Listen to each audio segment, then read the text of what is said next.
नमस्कार। आज के इस व्याख्यान में सभी विद्यार्थियों का स्वागत है। आज हम वेदांत दर्शन में माधवाचार्य के ही जगत संबंधी विचारों पर चर्चा करेंगे। माधवाचार्य अपने द्वैतवादी तत्वमीमांसीय ढांचे में जगत का विवेचन करते हैं और जगत की वास्तविक सत्ता को स्वीकार करते हैं।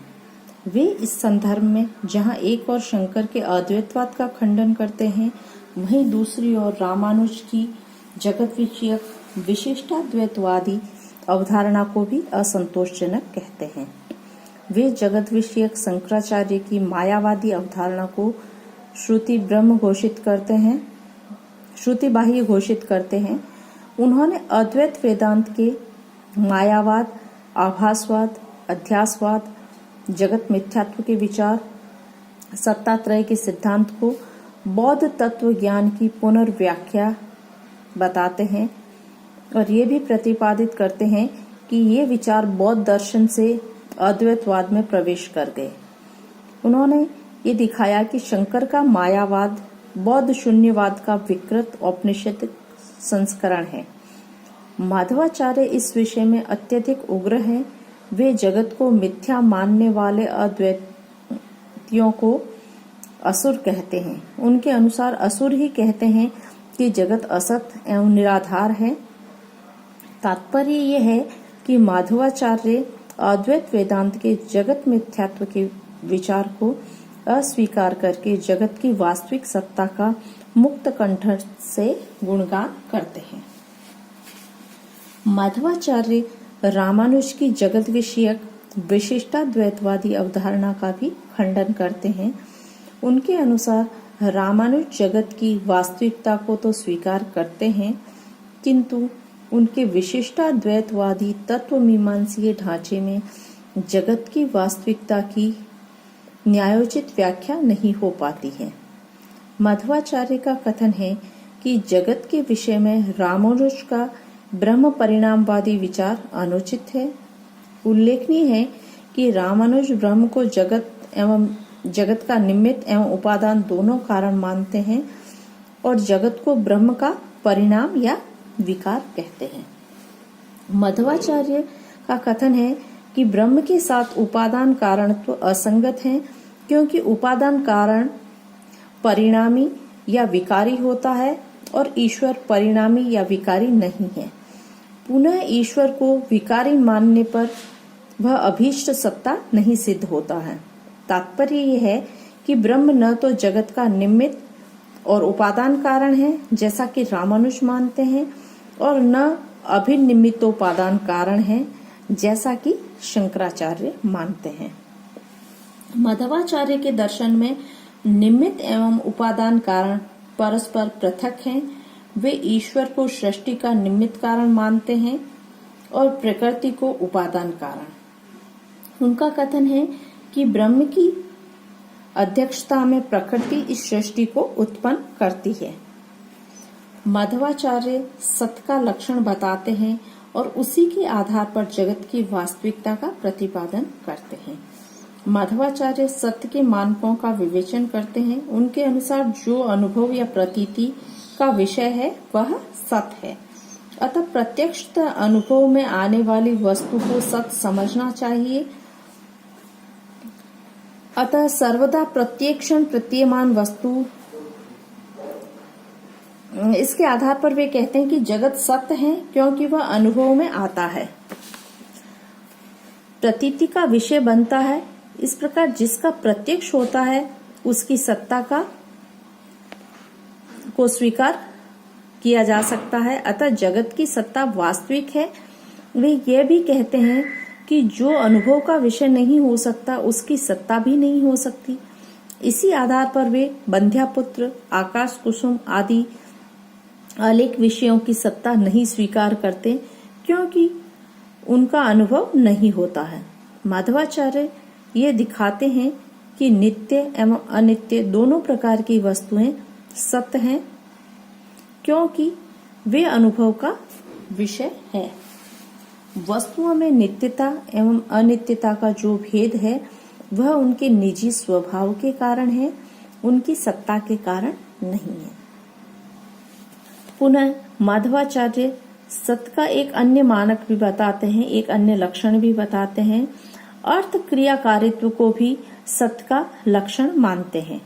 वे इसके आधार पर ये कहते हैं कि वह विषय भी सत्य है जो किसी क्रिया का साधक है, जिसमें अर्थ क्रिया सामर्थ्य है, अर्थात जिसमें कोई परिणाम दिखाई दे। अर्थ क्रियाकारित्व लक्षणम सत। हम अलिक विषय को सत नहीं कह सकते, क्योंकि उसमें किसी साध्य की सिद्धि संभव नहीं है। यह जगत सत्य है क्योंकि जागतिक पदार्थ में अर्थ क्रियाकारित्व दिखाई देता है। संक्षेप में, जगत की वास्तविक सत्ता है क्योंकि वह अनुभव का विषय बनता है और उसमें अर्थ क्रियाकारित्व दिखाई देता है। इस जगत की वस्तुएं अनित्य हो सकती है, किंतु वे मिथ्या या अलीक नहीं हो सकती। इस प्रकार जगत की वस्तुएं चाहे नित्य हो या अनित्य सत्य है। वे अपने स्वभाव के कारण नित्य या अनित्य होती है, अपनी सत्ता के कारण नहीं। माधवाचार्य अपने सत्ता संबंधी इसी दृष्टिकोण के आधार पर अद्वैत वेदांत के सत्तात्रय के सिद्धांत का खंडन करते हैं। उल्लेखनीय है कि अद्वैत वेदांत में सत्ता के 3 स्तर स्वीकृत है: पारमार्थिक, व्यवहारिक एवं प्रातिभासिक। माधवाचार्य इसका विश्लेषण करते हैं। उनके अनुसार अद्वैत वेदांत की तथाकथित पारमार्थिक सत्ता बंध्यापुत्र, आकाश कुसुम आदि अनेक विषयों के समान है, क्योंकि न तो वह ज्ञान का विषय बन सकती है और न उसमें अर्थ क्रियाकारित्व ही संभव है। ऐसी सत्ता स्वरूप, रूप, रस आदि विहीन एवं अज्ञेय है। इस प्रकार की सत्ता के लिए कोई प्रमाण नहीं है। पुनः प्रतिभासिक सत्ता के विषय में कहना ही क्या, यह प्रमाद या भ्रम रूप है। प्रमाद या भ्रम रूप तो जीवन का अंग है, किंतु ये कभी कभी ही होती है। भ्रम कोई नियम नहीं है। अद्वैत वेदांत की व्यावहारिक सत्ता ही वास्तविक सत्ता है, क्योंकि वह अनुभव का विषय है और अर्थ क्रियाकारित्व लक्षण है। इस प्रकार माधवाचार्य जगत मिथ्यात्व का खंडन करके उसकी वास्तविकता का प्रतिपादन करते हैं। माधवाचार्य सर्व खल विदम ब्रह्म जैसी श्रुति वाक्यों की भी भेदपरक व्याख्या करते हैं। उनके अनुसार ये कथन ब्रह्म और जगत के बीच अभेद का कथन नहीं करते हैं। ये कथन ये दिखाते हैं कि जगत की सत्ता प्रवृत्ति आदि ब्रह्म के अधीन है। माधवाचार्य की निम्नलिखित 3 स्वयं सिद्धियां हैं, जिसके आलोक में उनके जगत विचार को समझा जा सकता है। पहला है, अतीन्द्रिय विषयों के संबंध में केवल शास्त्र या शब्द प्रमाण का निर्णय अंतिम होता है। चित्त और अचित्त में मूलभूत भेद हैं। वे दोनों कभी भी एक नहीं हो सकते हैं। चित्त स्वयं क्रियाकारी है, किंतु अचित्त की क्रियाकारिता का स्रोत चित्त ही है। हमारा प्रत्यक्ष ज्ञान जब तक मिथ्या नहीं सिद्ध हो जाता, तब तक उसे सत्य समझना चाहिए।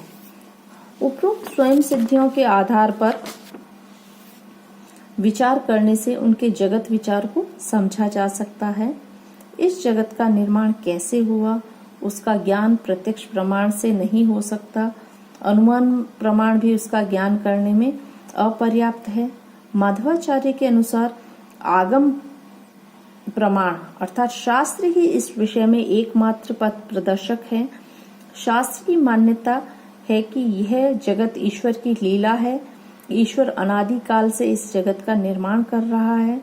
इसका अर्थ है कि जगत अपने अस्तित्व के लिए ईश्वर पर निर्भर है। इस प्रकार ईश्वर ही इस सृष्टि का एकमात्र सक्षम कारण है।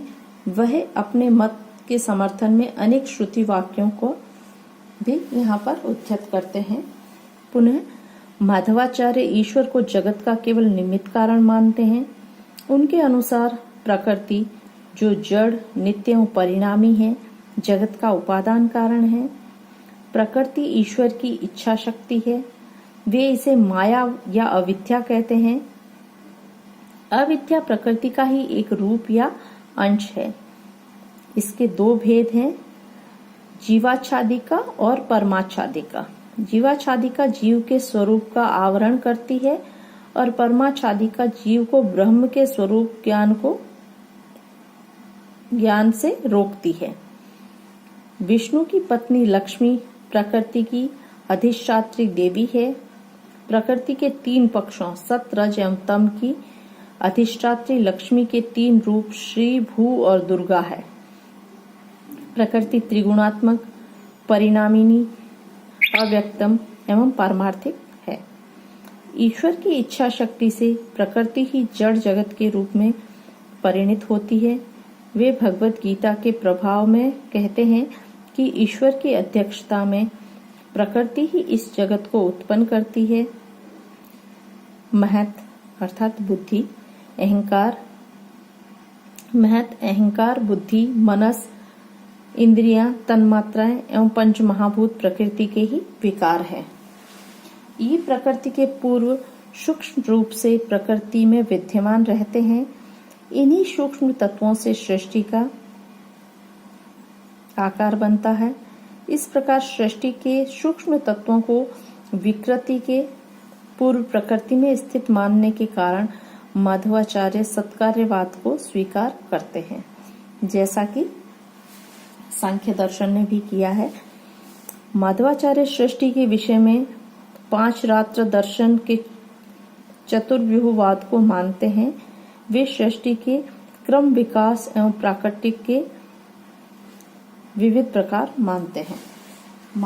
माधवाचार्य का द्वैतवादी जगत विचार परवर्ती अद्वैतवाद में घोर आलोचना का विषय बना। इसमें सर्वाधिक क्षति ईश्वरवाद को पहुंची। इससे ईश्वर एक सर्वोच्च सत्ता नहीं रह सका। ईश्वर को जगत का केवल निमित्त कारण स्वीकार करने से उसे सृष्टि विषयक सामग्री के लिए प्रकृति पर निर्भर होना पड़ेगा। परिणामतः इससे ईश्वर की स्वतंत्रता बाधित होगी या यह एक सीमित सत्ता बनकर रह जाएगा। इस प्रकार उनके ईश्वरवाद में दोष उत्पन्न हुआ।